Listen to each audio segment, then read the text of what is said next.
In this video, I'm going to show you how to combine frequency separation and content aware fill for powerful results. Right, so firstly, press Command J to make a duplicate of your layer and press L for your lasso tool, and we're just going to give traditional content aware fill a shot. We're going to give it a chance. I don't hold out much hope because I've tested it on this image before, but you never know, it does get different results. So just do a loose selection around the model and go edit content aware fill.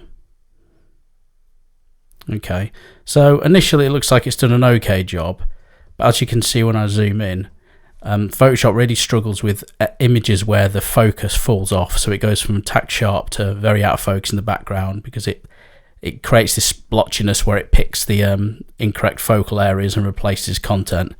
And we can experiment with the color adaptation settings, the rotation, the scale, the mirror, and all the other options in content aware fill. But I often find that it actually makes the results worse than if you just have everything on its default settings. So that's not going to work for me. You could go in and fix this all by cloning, but it's got a big messed up area up there, and I just think you'll have a bit of a tricky time. So I'm just going to click cancel, deselect that. And instead, I'm going to show you what I would do, which is to combine frequency separation with content aware fill. Now, I'm not going to go through frequency separation in this video because it is a separate video on its own. It's a completely separate topic, but I'm just going to go through the process with you here. I will include the action in the description box below so you can download it and follow along. So I've got it set to F1 just as a shortcut because I use it so frequently. And what we're looking for on this particular image is somewhere where the background texture is blurred considerably but not completely to mush. So that's too much because that's going to still leave too much texture on the too much sort of the large texture on the top layer, and we don't want that. Something around there, about 30. Okay, so now we've got the split. I'm just going to turn the high frequency off for a moment just so we can see what we're doing, and I'm going to repeat the very first step of this video. So get the lasso tool, draw a loose selection around the model.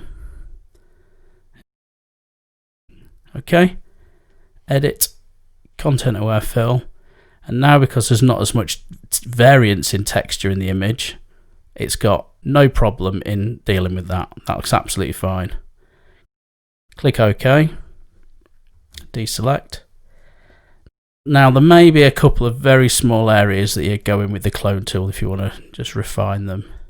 Like up here, it's pulled a little bit of the green in, but really once you've got the high layer on, you won't notice that anyway. So we're going to put the high frequency layer back on, and now what you can see is a ghosted version of the image because the pixels of the lady that were there still appear on the high frequency layer, which we can deal with the clone tool. So press S for your clone stamp tool. Make sure it's 100% opacity and flow, and the mode is set to current layer, not current and below, because it will mess it up on the high frequency unless it's just set to current. And what we're going to do now, starting at the bottom with a fairly large brush, I would say medium hardness for something like this, we're just going to clone along the focus plane, so it's in a horizontal parallel to where we're trying to remove. So just pick a sample from the side and just paint across, and then come in at the other side to do there, and try and be really careful to pick along the same length. If you pick from up here and clone down here, then it's cloning out of focus texture over it. So that's pretty much the only thing you've got to be mindful of.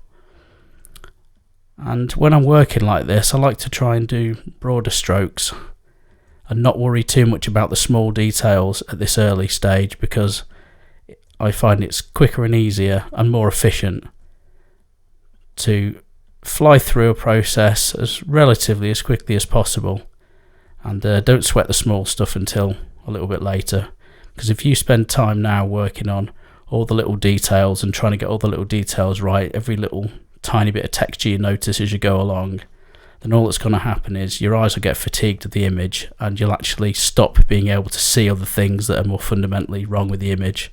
Whereas if you make bigger changes as soon as possible, have a break, and then it means taking care of the small imperfections and little repeated patterns and things like that that you may have left, it really makes that a breeze.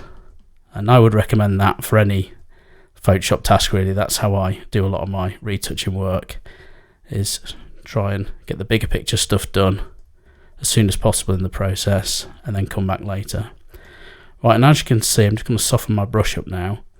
But as you can see, now we're getting towards the area of the image that's out of focus. There's almost no texture on the high layer. If I just show you the high layer, apart from the lady herself, everything else is very mushy and there's probably just a lot of noise. So that actually means that you need to be you can be even less careful while cloning up here, which makes it even easier. So again, I'm just picking, you can see I'm not being very careful, I'm just picking similar-ish areas, but because we're on the high texture and it's split, I could even take a sample from right up here in the corner and it still looks fine, because we're not pasting the colour or the tones, we're just doing the fine texture at this point. And this is the beauty of working on a frequency separated file. Okay, so let's just take stock of where we are. Well, already that looks 10 times better than just the content aware fill on its own. It was a little bit more work, but it really wasn't that much more work, and if you were doing this a couple of times and not talking, you would fly through it. Now I'm just going to create a new layer in between the high and the low frequency. I'm just going to get my clone stamp tool. Now we do want it on current and below. It's only on the high layer when you want to keep it on current. And I'm just going to go through any areas of the image that I'd like to just fill in with a bit more colour. Like there was a little gap in the back there, the green texture. There's like a darker patch at the bottom of the image here.